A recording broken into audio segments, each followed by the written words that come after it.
Welcome, Forensics Biology. We are going to continue. This is part 3 of Chapter 5, Forensic Botany. So today we will be going over botanical crime scene analysis, page 120 to 122. Then we'll be looking for searching for and mapping botanical evidence, page 122. Botanical evidence collection, page 122, 123, and pollen and spores in forensic science, 123, 124. So this is to go over kind of how evidence is collected and the proper procedures and able to make sure that it's not admissible in court and that you can use it and it's accurate and it's reliable. Okay, so I'm not going to go necessarily over every single person's role that was covered in chapter 2.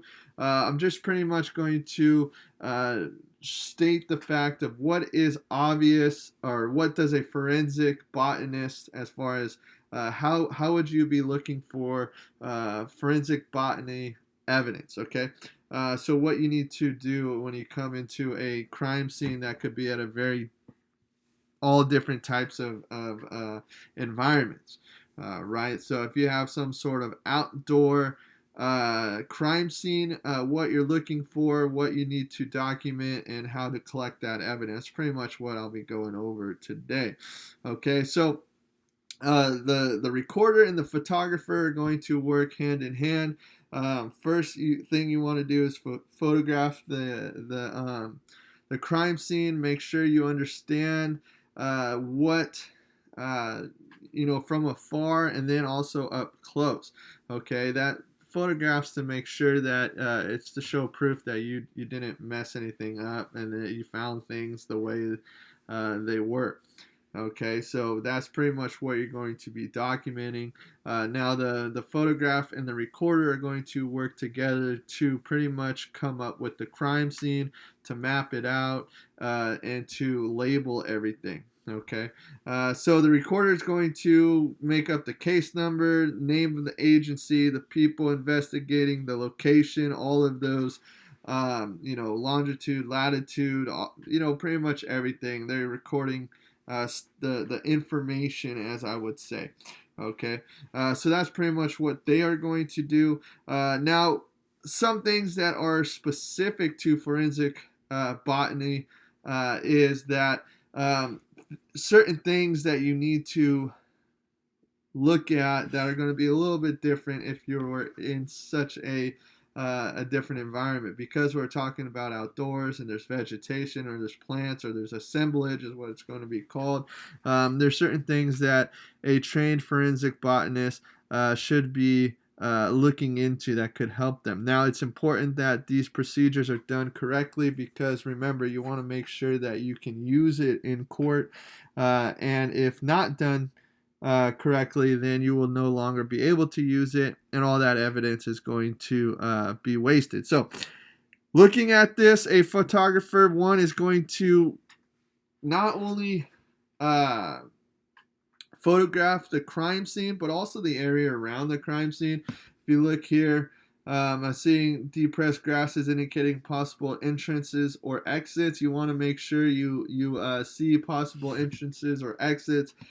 Broken branches, disturbed plants, dominant plants, and other plants. So you're looking at the dominant plants versus not dominant plants. Plants that are unusual to the area, those you can see we covered it last time in part 2, such as a new grave and things like that. Those will cause unusual plants or new growth for the most part.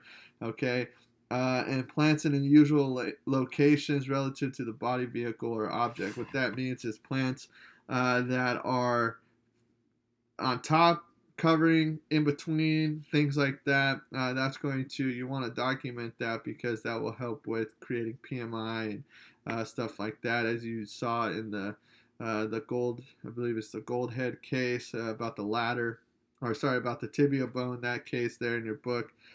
Talked about the tibia bone being on top of the plant. So documenting that and taking the pictures of that is going to help with that. Okay, so those are pretty much what a botanical crime scene photographer or a crime scene investigator is going to be looking for. All right. Moving on. All right, so now you actually want to map out the evidence, right? As far as where it was planned. First, you want to make datum points, meaning that these are points in which you're going to take measurements for. So, if you see evidence, you're going to have a measurement as far as how far away from that data point that evidence was, and also you're going to include the following: description of the plant, the height of the plant, the color and shape of the plant, seeds, fruits, stems, and leaves. So not only are you going to map it out, draw it, create the map, use a scale and all of that, but you're also going to have a brief description, one of the plant height and color for the most part, that you will be putting on that map as well. All right, so pretty simple here. You're going to this is going to be done by the recorder. Okay, once again working pretty closely with the photographer here, because they're the ones taking pictures of the evidence. So they're going to have to map that out and use distances and things like that. So not only now do you have pictures of it, but you have a written kind of blueprint or a map of the crime scene as well. Your recorder is also going to be labeling the evidence, inventory label. So they'll be making that and creating organization for that, storage and stuff like that. Now what about evidence? So now you have everything's mapped out. Now you can go through and collect that evidence, right? Once you have everything documented, go through and collect it, then you can send that evidence to the lab for it to be analyzed. Okay, so how is it that you go about collecting botanical evidence? Well, you have anywhere from these huge trees. You have anywhere from microscopic pollen, diatoms, spores, things like that. So you have a large kind of variation of the size of evidence. But one thing that you have to understand is that these are living structures. Okay, so anything that's living, okay, you want to make sure you do not use plastic. Okay, you do not want to use plastic because that will create mold. So you want something that's going to breathe a little bit, and there's really two ways to go about doing it. Okay, best is using a paper. Okay, some sort of paper device, a box, a bag, something like that. A lot of times you see a newsprint or newspaper that's going to be used to help with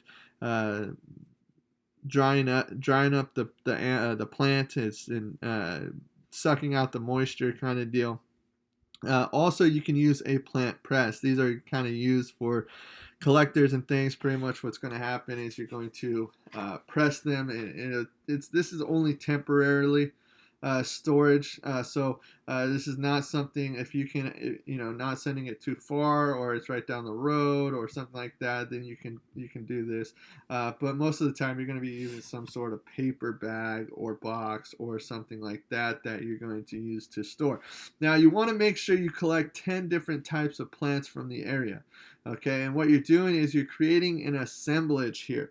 Okay, this is important in order to make sure that you create the best documentation of what that environment was. So this is at least 10 types. Now that's probably going to reflect the amount of vegetation in the area. If you have more than that, you should obviously try to collect from all the different types. So you want 10 different types of plants, and that's creating the habitat sample. Okay. As far as the different types of plants, woody plants such as trees, things like that, you want to collect at least 8 to 12 inches of the plant and be showing the different and showing several leaves. Okay, make sure you get leaves that variation in size, color, and arrangement as well. So you want to make sure if you have a woody plant, that being a tree, you want to collect at least 8 to 12 inches of that tree. That will give you a pretty good sample, and make sure you have leaves and things like that on it, so you're not just going to take a chunk out of the trunk and take that with you, right? It doesn't have any leaves or anything like that, so usually you're going to be using some sort of branch or something like that you're going to use. Okay, tall plants, you want to make sure when you do store them, you're going to zigzag them. So if you're looking here, this is what it's talking about as zigzag here. Okay, you're not going to coil them up or anything like that. And you're going to place them in paper once again. Small plants or fragments should be stored in pieces of newsprint. You don't necessarily have to put those in this here. You don't necessarily have to put into a box or a bag, but you can store it in newsprint there. Broken branches. Now this is important. Broken branches. You want to take at least an inch from the top and the bottom of that break, so that way you can analyze that break. You want to collect roots when possible. Collect the roots of the plants when you can. And if you have fruits, you want to slice them, and you're pretty much going to put them between newsprint. And if it is a very sugary fruit, you want to use wax paper, so that way it's not going to mold. And larger, drier items such as pine cones and nuts or something like that, you can just use a box or bag that you can place those in. Okay, so we talked about photographing it, analyzing it, then mapping it out. So you have you document the crime scene, then you collect the evidence, and now let's understand what that evidence is going to talk about. So we're looking at microscopic evidence here. We are looking at pollen and spores. Now we're just going to touch bases here. Your part 4 and final part of forensic botany is going to be looking at the different plants that produce pollen, different plants that produce spores, and the different analysis you can get from those. Okay, so first we have to understand that you need to be an expert in this field, meaning that you have to understand what it is that this information is going to tell you. So you have to be a palynologist, okay, or forensic palynology is the study of pollen and spore evidence to help solve criminal cases. Remember, I talked about the case where the forensic anthropologist discovered plant growth on remains and created a PMI, but that was admissible because that was not his expertise. Now, if you have somebody that gets that same exact evidence, it's in their expertise, then that is reliable in court. All right. So pollen and spores have different functions, but they have similar characteristics, mainly because they have a cell wall that's hard to destruct, so they last a long time. But also it can tell you quite a bit. All right, mainly on where, when these crimes or that the pollen and the spores were picked up. Okay, a little understanding into that. First off, it can tell you whether it's city or country. Okay, based on the pollen profile, you can determine whether the pollen is from the city or it is from the rural area or the country. Okay, as well as you can tell from a particular season, those seasons being spring, summer, winter, fall. Those pollen profiles, those are going to change as well. So depending on what you collect and analyze can determine when that pollen, you picked up that pollen. So maybe you collect pollen in spring, or you travel in spring, collect that pollen, come back, and they can determine that pollen was picked up in spring on the pollen profile, or the spores as well. So not only can it determine where, country or city, but also seasons, and also the night and the day. Okay, so it can determine whether you picked up that pollen at night or you picked up that pollen at day, and that's all determined by a forensic palynologist. All right. So the reason for this is when you come into contact with plants, because of Locard's principle of exchange, when two things come into contact, there is residue that is pretty much left. So this is all trace evidence, which is microscopic, that you're going to be looking at and analyze it. Okay. So that's it for part 3. Part 4 will be tomorrow. You will finish that. Part 4, you will finish the chapter, and then our quiz will be on Thursday. So you will finish the chapter 5, and then we'll move on to entomology and pretty much be looking at bugs. Okay, so part 4 will include pollen producers and spore producers, and finally, pollen and spore identification and solving crime. So you'll go into a little bit about the structures of the plants and understand them, and then you'll look at how to use that in forensic science. Okay, so I hope you enjoyed. Stay tuned for part 4. And have fun. Your project, that 5.2 presentation, you have 2 ways to do it. You can either do a document, type it up, or you can do a PowerPoint. You're pretty much just answering the questions for each of those. So make sure that you include all of the information there. Most of that information could be found in the book because it's general. You're just talking about pollen in general. The ones that are talking about the pollen for marijuana, then you need to research a little bit as far as the characteristics for the pollen of marijuana. All right. So if you have questions, email, Google Classroom, Google Hangouts, whatever. I can help you with that. So have a good day.